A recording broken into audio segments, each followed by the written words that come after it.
PM चाह रहे हैं कि जो बॉटम्स अप है अप्रोच हमारी होनी चाहिए। और इसके बाद क्या है, इसके बाद एसएमई। अभी मुझे उन्होंने 2-3 दिन पहले कहा कि शौकत एसएमई को अभी भी पैसे नहीं मिल रहे। एसएमई जो है, हमारे जो लोग हैं, जो तकरीबन 5 मिलियन एसएमई,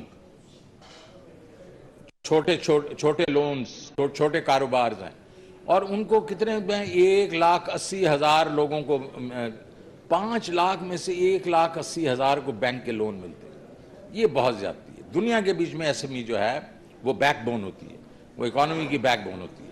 तो इसलिए हम इसके लिए स्पेशल एक पैकेज आ रहा है जो इसी हफ्ते में आएगा, और उसके बीच में ना सिर्फ ये कि हम कर्जे किस तरह देंगे, बट एसएमईज को ये टैक्सेस से किस तरह छूट मिल सकती है, बाकी रेगुलेशन से किस तरह छूट मिल सकती है, और उनको कारोबार को बढ़ाने के लिए इन्वेस्टमेंट कैसे हो सकती है। तो ये एक बहुत बड़ा एसएमई का प्रोग्राम आने वाला है इस वक्त।